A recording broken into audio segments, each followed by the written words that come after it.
The transport ship Valiant Dawn tore through the golden clouds of Nexus Prime, humanity's first official diplomatic vessel, carrying the hopes of an entire species. Standing before the observation window, Ambassador G1 watched the alien capital emerge beneath them. It was beyond anything she had imagined. The city stretched across an entire continent. Towering spires pierced the clouds like colossal needles of crystal and metal. Rivers of glowing light flowed between structures that seemed to defy gravity itself. For 5 long years, she had dreamed of this moment. Ever since humanity discovered it was not alone in the universe. Behind her stood the rest of Earth's delegation. Hun Su, a battle-hardened military advisor with 20 years of service, adjusted his uniform for what felt like the 100th time. Dr. Nari, humanity's brightest scientist, nervously reviewed her presentation on a glowing datapad. And Tam, the youngest member of the team, quietly rehearsed greetings in 3 alien languages. They were ready. Humanity was ready. Or so they believed. The landing platform was enormous, larger than 10 football fields combined. As the ship settled onto the surface, G1 saw them waiting. Dozens, hundreds, perhaps thousands. Alien beings stood in perfect formation. Some walked on 2 legs. Others floated silently above the ground. Some were covered in scales. Others in fur. A few appeared to be made entirely of living light. This was the Galactic Council, the government that had ruled known space for over 12,000 years. And they looked at humanity the way adults might look at insects. At the front stood a towering reptilian figure. His scales shimmered dark purple beneath the sunlight. His yellow eyes were cold and merciless. Chairman Vortex, the most powerful political figure in the galaxy. Behind him stood representatives from 46 other species. None smiled. None bowed. None welcomed them. They simply stared, watching, judging. G1 descended the ramp. Every step felt heavier than the last. She reached the bottom and offered a respectful bow. Not too deep, not too shallow. Exactly as protocol demanded. Chairman Vortex, honored members of the Council, on behalf of humanity and the planet Earth, I bring greetings and hopes for peaceful cooperation. For a brief moment, silence filled the platform. Then Vortex laughed. The translator converted the alien sound into human speech. Humans. His voice dripped with amusement. The newest children to discover fire, and suddenly believe themselves civilized. Laughter erupted among the council members. Some clicked. Some hissed. Some emitted strange pulses of light. But every one of them was laughing. At humanity. At Earth. At them. G1 felt heat rise into her face. Yet her diplomatic smile never wavered. The next 4 days became a lesson in humiliation. The human delegation was assigned a small office on the outskirts of the council complex.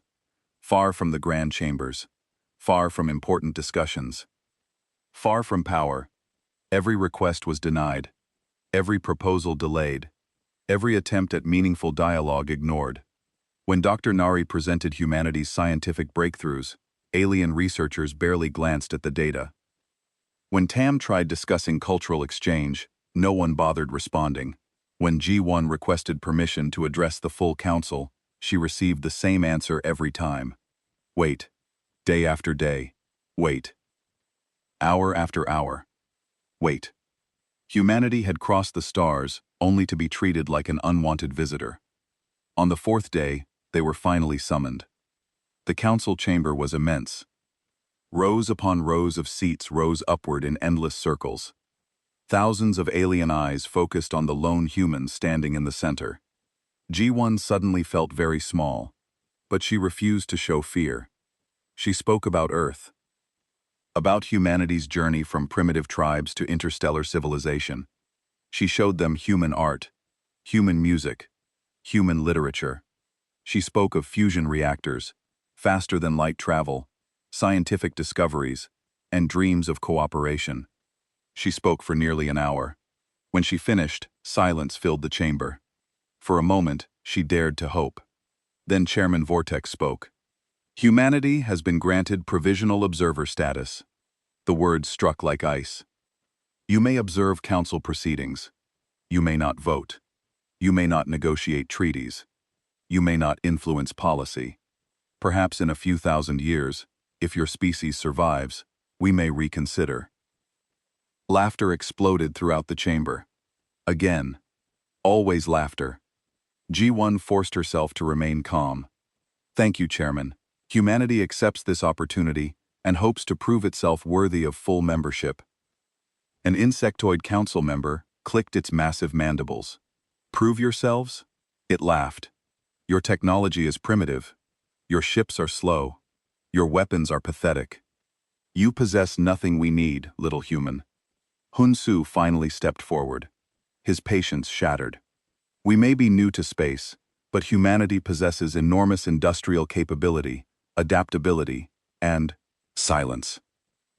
The chamber shook with Vortex's roar. You do not speak unless granted permission, military creature.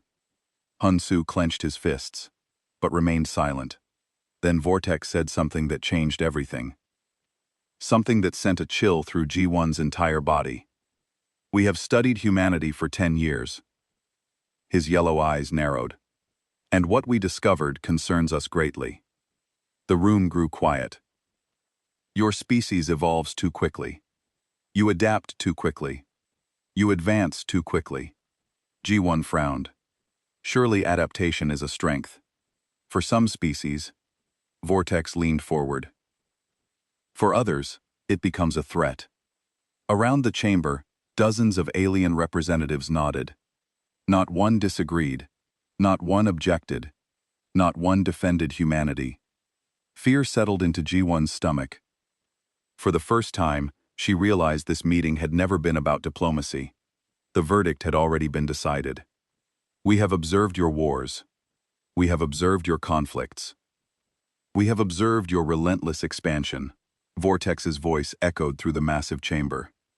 In less than 3 centuries, humanity progressed from primitive industry to faster-than-light travel. His eyes hardened.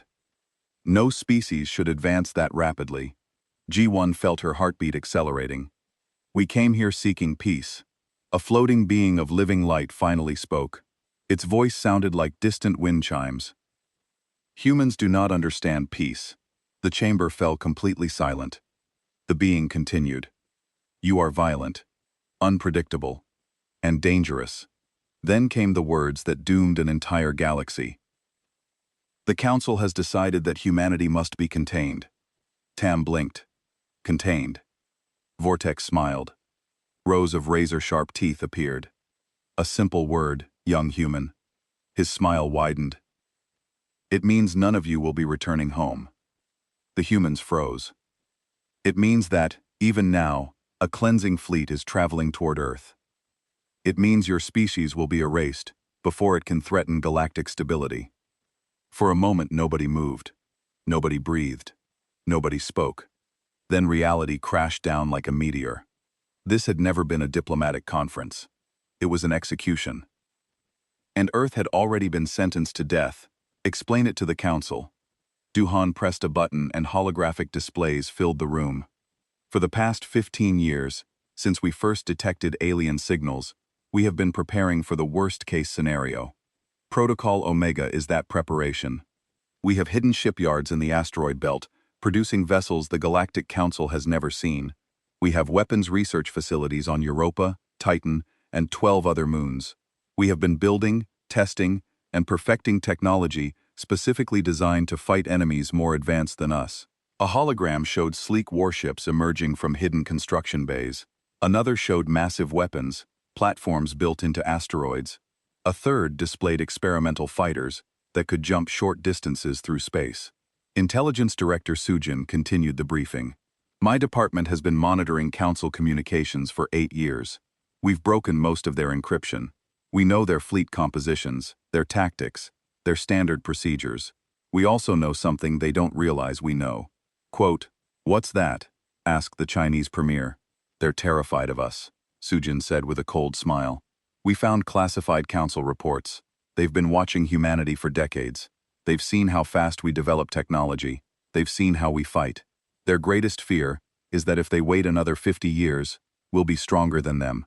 That's why they're attacking now, while they think we're weak. Young Jae looked at Admiral Sang-ho. Can we win? The Admiral was quiet for a long moment. Not without losses, heavy losses. But yes, Mr. President, I believe we can make them bleed.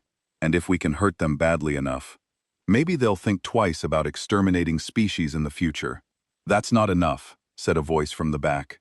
Everyone turned to see Engineer Hin, the head of Earth's Advanced Weapons Division. She was only 32 years old but had revolutionized human technology in the past decade. We can't just survive. We can't just hurt them. We need to win so completely that no one in the galaxy ever thinks about attacking humanity again. She walked to the holographic display and pulled up new schematics. These are quantum torpedoes. They phase through shields before exploding. These are gravity mines that can disable entire fleets. These are AI-assisted targeting systems that make every human ship fight like 10 enemy ships. And this, she pulled up a final image, is a jump drive that will let our vessels appear anywhere on a battlefield in seconds. How long until these are ready? Sang-ho asked. They're already installed in 60% of our fleet, Hin said. The Council thinks they're hunting primitives with crude weapons. They have no idea what's waiting for them. Young Jae stood and faced the cameras that would broadcast his next words to every human in existence. People of Earth. People of Mars. People of our colonies across the solar system and beyond. Today we witnessed the murder of our ambassador and her team. Today we were told that our species will be exterminated. Today the Galactic Council made the worst mistake in their 12,000-year history. His voice grew stronger.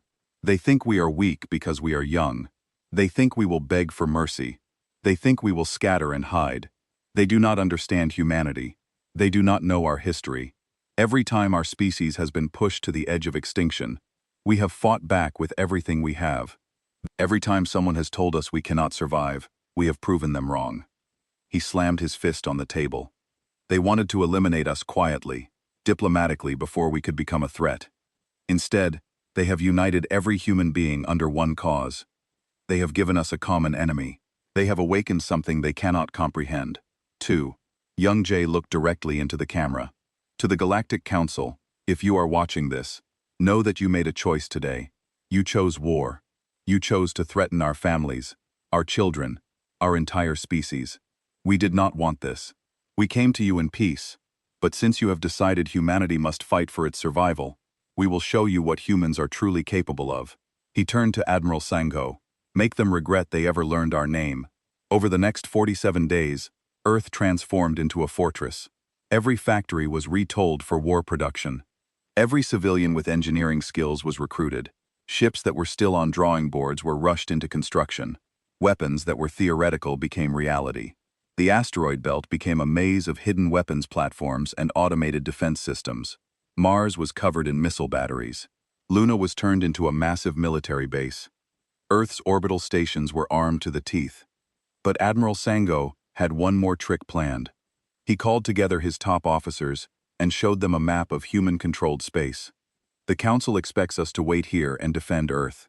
They expect us to be passive. They're wrong. We're going to hit them first. Hit them hard, and teach them that humanity doesn't wait to be slaughtered. Commander Yuna, one of Sang-ho's best tactical officers, studied the map. The colony at Nuju. It's on their approach route. Sang-ho smiled grimly. Exactly. We evacuate the colonists and turn that entire system into a trap. When their advanced forces arrive, expecting easy prey, we'll show them what human warfare really looks like. 23 days had passed since the execution. The Galactic Council's fleet was moving through space toward Earth, confident and unopposed. But 800 of their fastest ships had pulled ahead, forming an advanced scout force. These vessels were tasked with eliminating any human colonies along the route and clearing the path for the main fleet. Admiral Crix commanded this advanced force. He was Rex, like Chairman Vortex, and he viewed this mission as a chance for easy glory. Humans were primitives. Their colonies would fall quickly. He would return to Nexus Prime, a hero, having softened the target before the real fleet arrived. His sensors detected the human colony on Nuju. It was a farming world, home to 4 million colonists, perfect for his first victory. All ships proceed to the colony. Show no mercy. This is an extermination mission. What Crixall did not know was that Nuju had been evacuated 3 weeks earlier. Every single colonist was gone. The buildings were empty. The farms were abandoned. But the colony was far from defenseless. Commander Yuna watched from her stealth ship at the edge of the system. She was 35 years old, a career military officer who had never actually fought in a real war. None of them had. Humanity had been at peace for decades, but she had studied warfare her entire life. And now she would put that knowledge to the test. Tactical Officer Jin Woo report, she said quietly. Jin Woo was manning the sensor station. He was young, only 24, but brilliant at understanding enemy movements. 800 enemy ships entering the system. They're spreading out, probably to search for our defense platforms. They think we're weak. Good. Let them think that. Yuna activated her communication link to Admiral Sangho, who was commanding the overall operation from a hidden command ship. Admiral, they've taken the bait. Sangho's voice came back calm and steady. Wait for my signal. Let them get comfortable. The council ships moved deeper into the system. They found the empty colony and some old defense platforms that looked abandoned. Crixall laughed. These humans fled without even fighting. This will be easier than expected. All ships, destroy the remaining structures. Leave nothing standing. His ships opened fire on the colony, turning buildings into rubble. They hunted for the few defense platforms, destroying them easily. Crix felt satisfaction. The humans were cowards after all. That was when Admiral Sangho gave the order. Spring the trap. All units, weapons free. The empty space around the council ships suddenly came alive. Hundreds of human frigates decloaked, their stealth systems disengaging all at once. The abandoned colony lit up with hidden weapons, batteries emerging from underground bunkers. Asteroids that Crixall had ignored revealed themselves to be disguised weapons platforms. But the real surprise came from the mines. Engineer Hin had designed gravity mines specifically for this battle. They were invisible to council sensors and had been floating throughout the system for weeks. When they activated, they created gravity fields that disrupted shield systems and threw ships off course. What is happening? Crixall shouted as his shields failed. All around him, council ships were being pulled out of formation by the gravity mines. Commander Yuna gave her orders with ice-cold precision. Attack Groups 1 through 5, focus on their command ships. Groups 6 through 10, cut off their escape routes. All fighters, swarm tactics. Don't give them time to reorganize. Human attack craft swarmed the council vessels like angry insects. They were small and fast, much faster than the large council warships. They darted in, fired their weapons, and jumped away before return fire could hit them.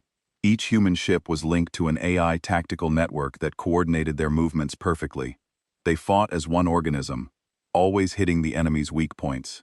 Jin Woo was tracking the battle from his sensor station. Enemy flagship is trying to escape. They're heading for the system's edge. Not today, Yuna said. She directed 3 squadrons to intercept. The human ships appeared directly in front of Crixall's vessel, blocking his path. They opened fire with the new quantum torpedoes that Hin had developed. The torpedoes phased through Crix's shields as if they weren't there, then exploded inside his ship's hull. Systems failed. The engines went dark. His vessel began drifting, helpless. The battle raged for 4 hours. Council ships tried to fight back, but they were confused and disorganized. Their tactics were designed for fighting enemies who followed the same rules they did. Humanity didn't follow any rules. Human ships jumped around the battlefield using their experimental drives. Human fighters rammed damaged council vessels. Human captains made desperate, aggressive moves that no council commander would ever consider. On one human destroyer, Captain Minha was living up to her reputation as a reckless fighter. She had been Nari's sister, the scientist who died with Ambassador G1. Minha had designed the plasma torpedoes being used in this battle, and now she was using them personally. Forward shields are down, engine at 60%, and I don't care. Target that council cruiser and fire everything. Her ship shook as it took hits, but she kept moving forward. Her plasma torpedoes struck the council cruiser, burning through its armor. The enemy ship exploded in a ball of fire. Minhia allowed herself a grim smile. That's for my sister. All across the battlefield, humans were fighting with a fury that shocked the council forces. This wasn't the behavior of a weak, primitive species. This was the behavior of a cornered predator fighting for survival. When the battle finally ended, the results were clear. 743 council ships destroyed. 57 human ships lost. Admiral Crick's flagship was captured intact along with a dozen other vessels. The rest of the Council force had been completely eliminated. Admiral Sanan Ho immediately ordered the battle footage to be broadcast to every known world in the galaxy. The message that accompanied it was simple and direct. You came to exterminate us. You thought we were weak. You were wrong. This is what happens when you threaten humanity. We will show you what extinction truly means. Ask and we will show you what extinction truly means. On Nexus Prime, Chairman Vortex watched the footage with growing horror. This was impossible. Humans were primitives. They should have been easily defeated. How had they destroyed an entire council battle group? His advisors were panicking. Chairman, perhaps we should negotiate. Perhaps we should recall the fleet. No. Vortex slammed his clawed hand on his desk. This changes nothing. The main fleet has 9,200 ships. They will overwhelm Earth through sheer numbers. Send new orders. Show no mercy. Burn their planet. Kill everything that lives there. Leave no survivors. I, the Council's main fleet, received the orders and accelerated toward Earth. They were angry now. The humans had humiliated them. That would not stand. They would crush humanity and prove once and for all that the Council's rule was absolute. But what the Council didn't understand was that humans had been preparing for this moment. The Battle of New Ju had been a test, a way to see how Council forces fought and reacted. Now Admiral Sangho knew their weaknesses. Now humanity knew they could win. Commander Yuna stood on the bridge of her ship, looking at the star map, showing the Council fleet approach. They're coming straight for Earth. They think they can overwhelm us with numbers. Admiral Sangho's voice came over the communication link. Let them come. Let them think they have the advantage. When they reach the solar system, we'll be ready. Return to Earth, Commander. The real battle is about to begin. Yuna looked at her crew, seeing determination on every face. They had won the first battle. Now they would defend their home, set course for Earth. And someone send a message to those council ships. Tell them that if they turn around now, we'll let them live. But if they continue toward Earth, they won't leave our system alive. The message was sent. The Council fleet ignored it completely. They were going to regret that decision. 3 days before the Council fleet would reach Earth, the solar system prepared for war. Every human military vessel had returned to defend their home. Every orbital platform was armed and ready. Every soldier stood at their post. Knowing that this battle would decide humanity's fate, President Young Jae refused to evacuate. His advisors had begged him to leave Earth to set up a government in exile, but he had refused. If Earth falls, then let the galaxy remember that we fought here. On our home soil until the very end, the Defense Command Center was deep underground, protected by layers of rock and armor. Admiral Sangho stood before a massive holographic display showing the entire solar system around him. His top officers monitored every ship, every weapon, every defensive position. Defense Minister Dohee approached him. Admiral, the Council fleet will enter the system in approximately 72 hours. 9,200 ships confirmed. They're not trying to hide. They want us to see them coming. Good, Sangho said calmly. Let them be confident. Overconfidence makes people careless. He turned to Engineer Hin. Status of protocol, Omega. Hin smiled, and it was not a kind smile. The asteroid belt is fully weaponized. We've turned 3,000 asteroids into hidden weapons platforms. Mars has 200 orbital defense stations. Luna has 500. Earth's orbital ring has been converted into a fortress. And every single one of our ships has been equipped with the new jump drives. We're as ready as we'll ever be. Commander Yuna was studying the tactical display. They're going to come in hard and fast. They'll try to overwhelm us through sheer numbers. They think if they push hard enough, we'll break. Then we don't meet them head-on, Sangho said.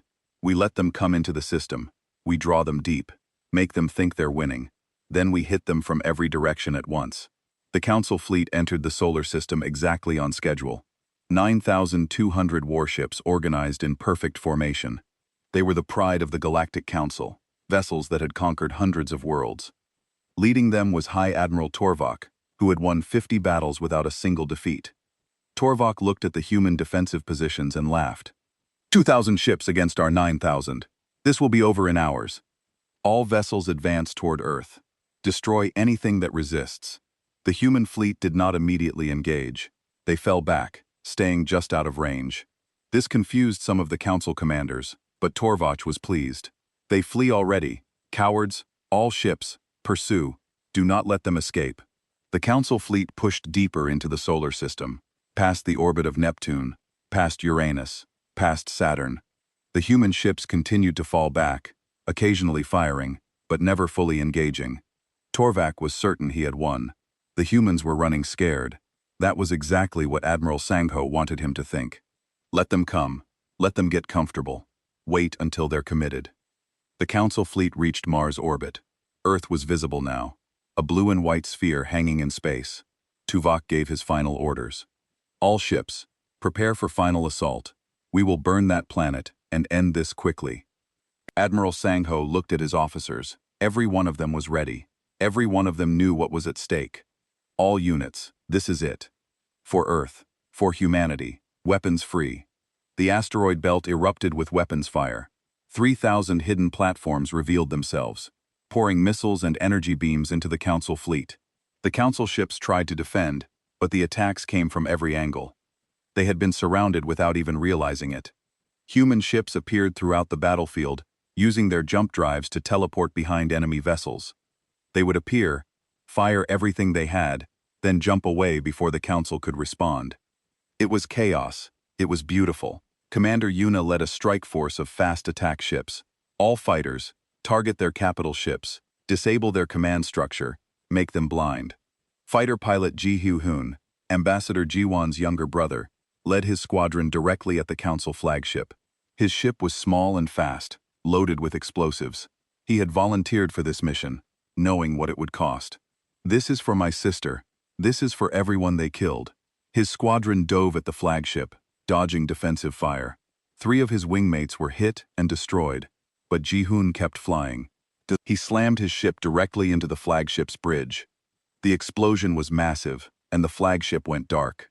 All across the battlefield, similar scenes played out. Human pilots made impossible maneuvers.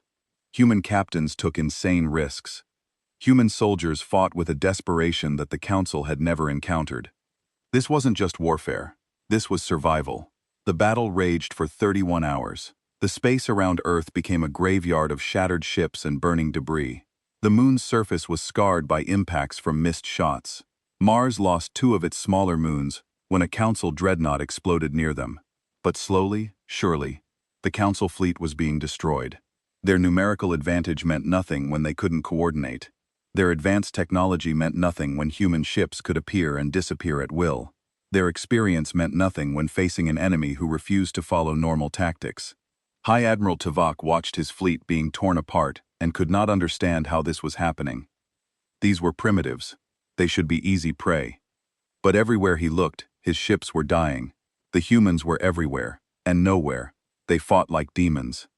Retreat, he finally ordered. All ships, withdraw from the system. Retreat. But Admiral Sangho had planned for this. Human ships blocked every exit from the solar system. The Council fleet found itself trapped with enemies in front, behind, and on every side. They tried to fight their way out, but it was hopeless. When the battle finally ended, the destruction was staggering. 6,847 Council ships destroyed, 1,112 captured intact. Only 241 managed to escape. The pride of the Galactic Council had been shattered. The human losses were also heavy. 1,634 ships destroyed, 2,300,000 military personnel dead, 780,000 civilians killed when stray fire hit populated areas. Earth's orbit was filled with debris. Parts of Mars and Luna were heavily damaged, but Earth still stood. Humanity had survived. President Young Jae addressed the planet from the command center. His face was tired, his voice heavy with grief, but his message was clear. We have won. We have paid a terrible price, but we have won. The Council tried to exterminate us. They failed. Now they will learn what it means to threaten humanity. Admiral Sangho approached the communication station. He opened a channel to the fleeing Council ships. This message is for Chairman Vortex and the Galactic Council. You came to our home to kill us. You came with your fleets and your weapons, and your certainty that you would win. You were wrong. Tell your leaders that this is only the beginning. Tell them that we're coming for them. Tell them that humanity does not forget, and we do not forgive. Tell them to prepare. On Nexus Prime, Chairman Vortex watched the reports coming in with disbelief.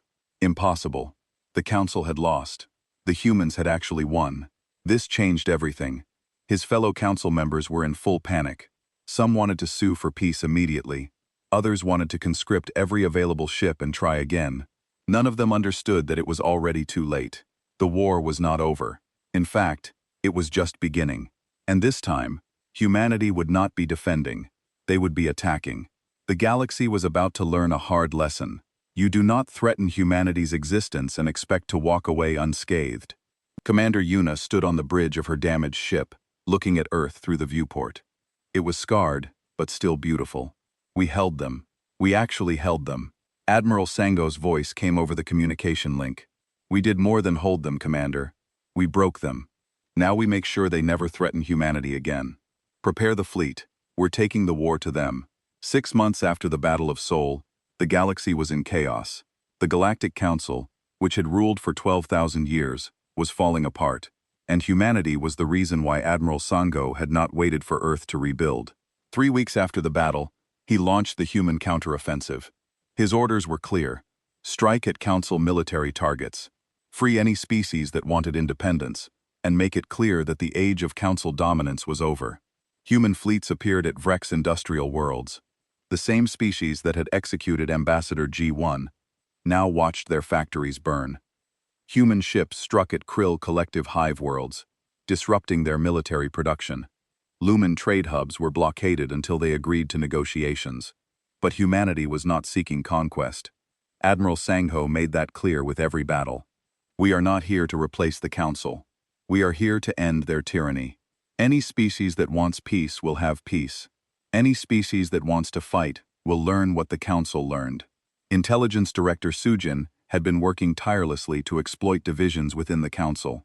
She broadcast evidence of Council corruption, showing how the powerful species had exploited the weaker ones for millennia. She revealed secret deals and broken promises. She showed the galaxy that the Council's civilized rule was built on oppression. Many Council species began to rebel. 31 species declared independence in the first 3 months. The Council's authority was crumbling. Chairman Vortex tried to hold things together, but it was hopeless. The empire he had ruled was dying. President Young Jae, now leading a galaxy in transition, issued humanity's terms. They were simple and non-negotiable. The Galactic Council will surrender unconditionally. All Council leadership will face trial for crimes against sentient life. All species will have the right to self-determination. Any species that chooses to continue aggression against humanity, or our allies, will be dealt with decisively. The Council rejected these terms. They still believed they could win. They gathered their remaining forces, approximately 3,000 ships, and prepared for a final defense of Nexus Prime, their capital world. Admiral Sangho assembled 800 human ships for the assault. It seemed like too few, but he was confident.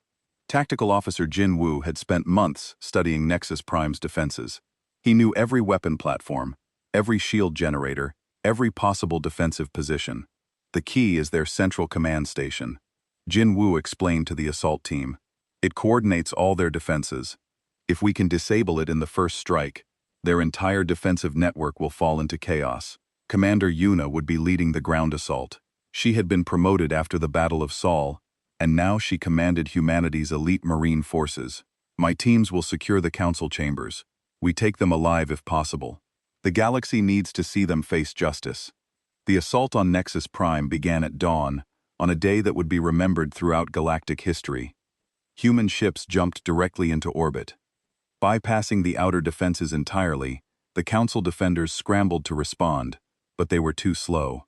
Engineer Hyen's latest creation, an electromagnetic pulse weapon, disabled the command station in the first 30 seconds of battle.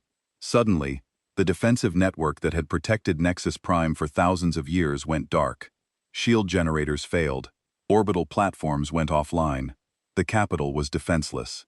But Admiral Sango did not order the destruction of the city. Instead, he gave specific targeting orders. Military targets only. Minimize civilian casualties. We are not the Council. We do not murder innocents. The battle for Nexus Prime lasted 18 hours. Human Marines landed throughout the city, securing key locations. Commander Yuna led her team directly to the Council chambers, where the leadership had barricaded themselves. Chairman Vortex tried to rally his guards for a final stand. "We are the Galactic Council. We have ruled for 12 millennia. We will not fall to these primitives." Commander Yuna breached the door with a shaped charge. Her Marines poured in, overwhelming the guards quickly and efficiently. She walked up to Chairman Vortex, who was now cowering behind his desk. "Chairman Vortex, by the authority of the Free Worlds Alliance, you are under arrest for crimes against sentient life, including the murder of Ambassador G1 and the attempted genocide of humanity."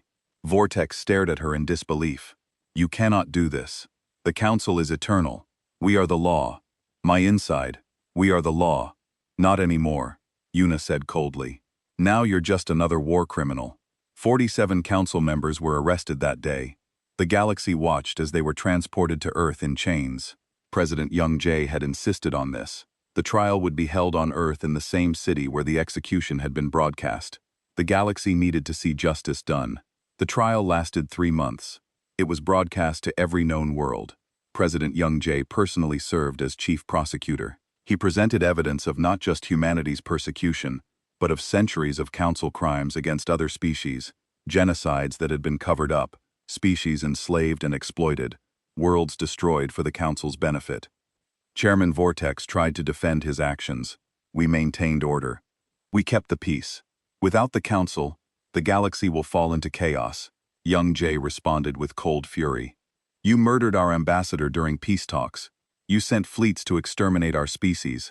You attempted genocide, and you call yourself civilized. You call this order. You are not peacekeepers. You are tyrants who ruled through fear." The evidence was overwhelming. Vortex and 46 other council members were found guilty. They were sentenced to life imprisonment on Earth, where they would live the rest of their days watching humanity thrive. With the council dissolved, the galaxy needed a new system of governance. President Young Jae proposed the Free Worlds Alliance. It was simple: voluntary cooperation. No forced hierarchies, no dominant species. Each world would govern itself, but could request help from the alliance when needed. 31 species joined immediately. Within a year, 74 species had signed the alliance charter. The galaxy was healing slowly but surely. 10 years after the execution of Ambassador G1, Commander Yuna stood before the memorial that had been built in Geneva. She was President Yuna now, having been elected to lead the alliance. The memorial was beautiful, carved from white marble, and showing the faces of G1, Hunsu, Nari, and Tamin. The inscription read, "They sought peace. They were murdered. Their deaths were not in vain. We ensured the galaxy would never forget." Beside the memorial stood statues of all those who had died in the war.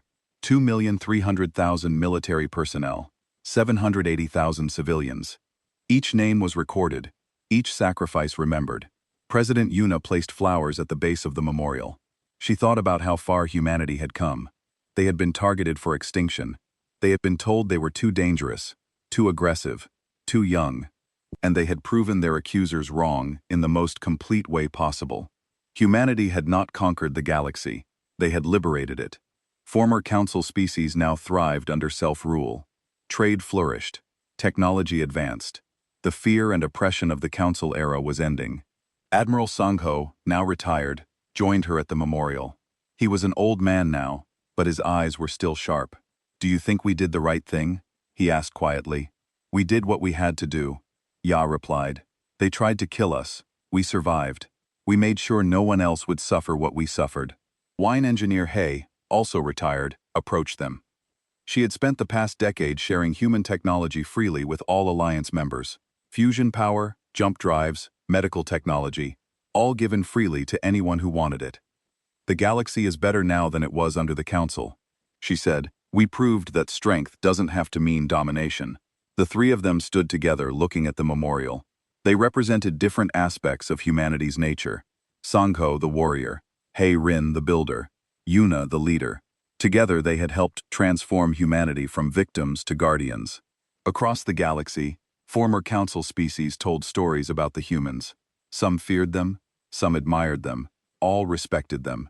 The galaxy had learned an important lesson, written in the wreckage of 9,000 council ships. Humanity could be your greatest ally or your worst enemy. They would help you if you came in peace. They would defend you if you were threatened.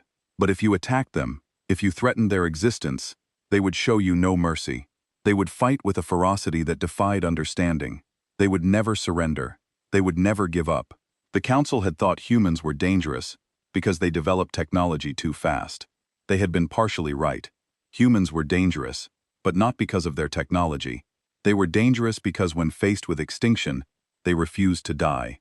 They fought back. They won. In the end, the galaxy was better for it. The Council's tyranny had ended. A new age of cooperation had begun. And at the center of it all was humanity, the species that had been sentenced to death, but had instead reshaped the entire galaxy.